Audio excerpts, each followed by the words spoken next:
دوستو اس وقت آپ اپنی اسکرین پر جس تصویر کو دیکھ رہے ہیں یہ تصویر انسانی ہاتھوں سے بنائی گئی کسی پتھر کی مورتی کی نہیں بلکہ اصلی انسانوں کی ہے، ایسے انسانوں کی کہ جو آگ میں جلنے کی وجہ سے ایک پتھر کی مورتی کی طرح ہی بن گئے ہیں۔ اور سب سے زیادہ حیرانی کی بات یہ ہے کہ آگ میں جل کر ایسی حالت میں بدل جانے والے یہ انسان گنتی میں 4 6 یا 8 10 نہیں بلکہ پورا کا پورا ایک شہر تھا، ایک ایسا شہر کہ جس میں 20,000 سے بھی زیادہ لوگ رہا کرتے تھے، اور وہ سارے کے سارے ہی لوگ پل بھر میں آگ سے جل کر ایسی حالت میں بدل گئے تھے۔ ہاں وہ بات الگ ہے کہ ان میں سے زیادہ تر لوگوں کی لاش آج کے دور میں غائب ہو چکی ہے، لیکن جن لوگوں کی بھی لاش آج کے دور میں موجود ہے وہ لاش نہ صرف حیران کر دینے والی بلکہ اس سے بھی زیادہ ڈرانے والی ہے۔ RH نیٹ ورک کے نالجبل فرینڈز، اب آپ سبھی لوگوں کے دماغ میں یہ سوال ضرور چل رہا ہوگا کہ آخر آگ سے جل کر پتھر بن جانے والے یہ لوگ کون تھے، کہاں سے تھے، کس دور میں تھے، اور آخر ان لوگوں نے ایسا کیا کام کیا تھا کہ جس کی وجہ سے قدرت نے چند لمحوں کے اندر ان کے پورے شہر کو تباہ کر دیا تھا۔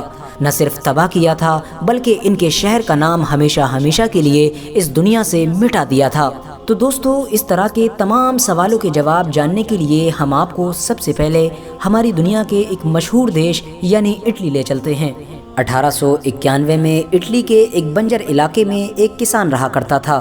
یہ اٹلی کا ایک ایسا علاقہ تھا کہ جہاں دور دور تک پانی نظر نہیں آیا کرتا تھا۔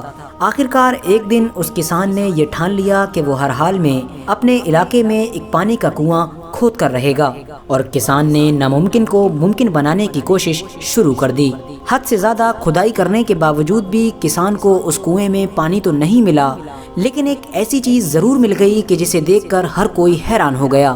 کسان کی اس کھدائی کی وجہ سے ایک نیا شہر ڈھونڈ لیا گیا تھا، ایک ایسا شہر کہ جس شہر کی ایکسپرٹس کو کئی سو سالوں سے تلاش تھی، جس شہر کا نام پومپئی تھا۔ اس شہر کی گنتی رومن ایمپائر کے دور میں دنیا کے سب سے ترقی پائے ہوئے شہروں میں ہوا کرتی تھی۔ یہ شہر دیکھنے میں جتنا خوبصورت اور دلچسپ ہے اس سے کہیں زیادہ ڈراونا بھی ہے۔ ہسٹورین لکھتے ہیں کہ یہ شہر آج سے لگ بھگ 2700 سال پہلے یعنی حضرت عیسیٰ علیہ السلام سے بھی 700 سال پہلے بسایا گیا تھا۔ شروع میں یہ شہر دوسرے شہروں کی ہی طرح تھا، یعنی اس شہر میں کوئی خاص ترقی نہیں ہوا کرتی تھی، لیکن دھیرے دھیرے وقت گزرتا گیا اور پومپئی شہر پر حکومتیں بھی بدلتی گئیں، اور آخرکار ایک وقت وہ بھی آ گیا کہ جب پومپئی شہر دنیا کی سب سے مضبوط سلطنتوں میں سے ایک سلطنت یعنی رومن ایمپائر کے انڈر میں آ گیا۔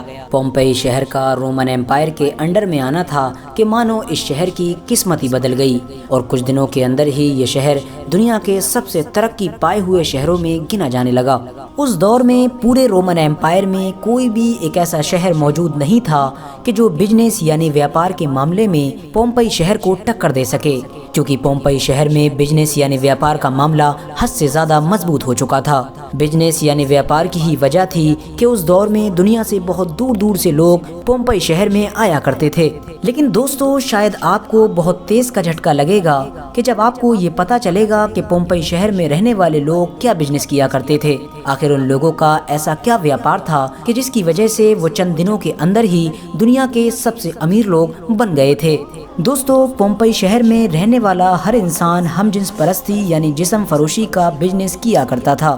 یہ شہر جسم فروشی کے دھندے میں کتنا زیادہ ترقی کر چکا تھا، اس بات کا اندازہ آپ صرف اس بات سے لگا سکتے ہیں کہ شہر میں رہنے والا بوڑھے سے بوڑھا انسان یا چھوٹے سے چھوٹا بچہ بھی اس ویاپار سے پاک نہیں تھا۔ شہر میں رہنے والا ہر انسان، چاہے وہ اپنی خوشی سے ہو یا پھر مجبوری میں ہو، اس گندے کام میں شامل ہو چکا تھا۔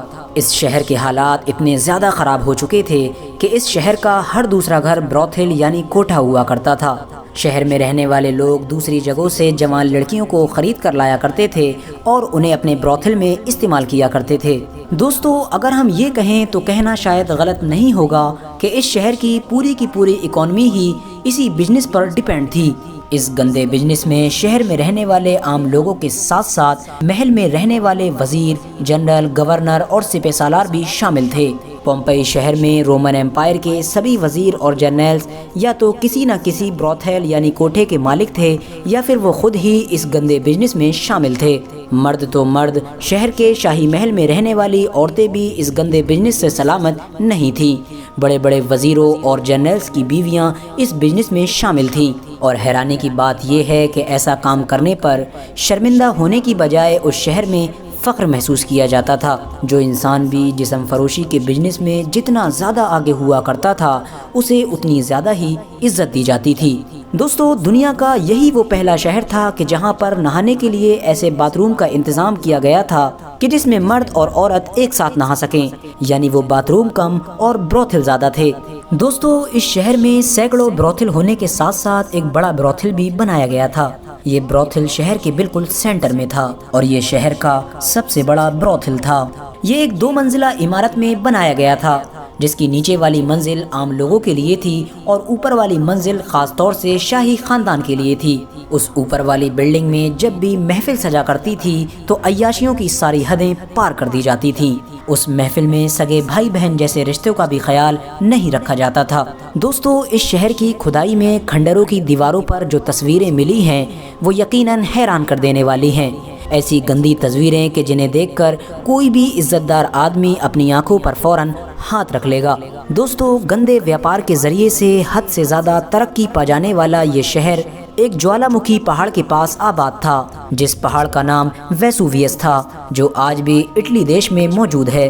ایک خطرناک جوالا مکھی پہاڑ کے پاس آباد ہونے کے باوجود بھی اس شہر میں رہنے والے لوگ ذرہ برابر بھی ڈر محسوس نہیں کیا کرتے تھے، بلکہ وہ تو ہر وقت ہی اپنی رنگرلیوں اور عیاشیوں میں مست رہا کرتے تھے، کیونکہ ان کا یہ خیال تھا کہ جب 700 سالوں میں کچھ نہیں ہوا تو آخر اب کیا ہو سکتا ہے۔ لیکن دوستو، بھلا قدرت کے قہر سے کون بچ سکا ہے؟ اور ظاہر ہے اس شہر میں برائیوں کا پانی اب سر سے اوپر جا چکا تھا۔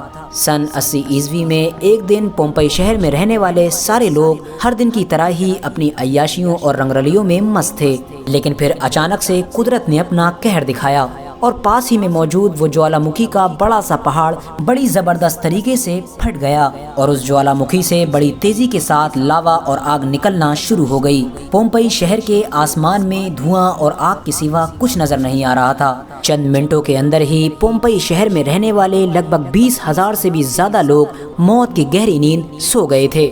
جہاں ایک طرف پومپئی شہر کی پوری زمین پر لاوا بڑی تیزی کے ساتھ پھیل گیا تھا، تو وہیں دوسری طرف آسمان سے بھی پومپئی شہر پر پتھر اور ہزاروں ٹن آگ برس رہی تھی۔ شہر کے بہت سارے لوگوں نے سمندر کے راستے سے بھاگنے کی کوشش بھی کی تھی، لیکن وہ سارے کے سارے لوگ ہی ناکامیاب رہے تھے۔ اور کئی دنوں کے بعد جب یہ لاوا اپنا قہر برسانے کے بعد ٹھنڈا پڑا تو انسان وہاں پر شہر بھی موجود نہیں بچا تھا۔ پومپئی شہر کی جگہ اب صرف اور صرف ایک بنجر میدان تھا، جس میدان کے اوپر کئی ہزار ٹن راکھ کے علاوہ کچھ نظر نہیں آ رہا تھا۔ دوستو، پھر یہ شہر ہماری اس دنیا سے لگ بھگ 1500-1600 سال لگاتار غائب رہا، لیکن کیونکہ بہت سے ہسٹورین نے اس شہر کا ذکر کیا تھا تو اسی لیے ایکسپرٹ اس میں بہت زیادہ دلچسپی رکھا کرتے تھے، اور آخرکار بڑی محنت کے بعد لگ بھگ 1600-1700 سال کے بعد اچانک سے ایکسپرٹس اس شہر کو ڈھونڈنے میں کامیاب ہو گئے۔ ابھی تک اس شہر کے آدھے سے زیادہ حصے کو کھوج لیا گیا ہے اور ابھی بھی کھدائی کا کام جاری ہے۔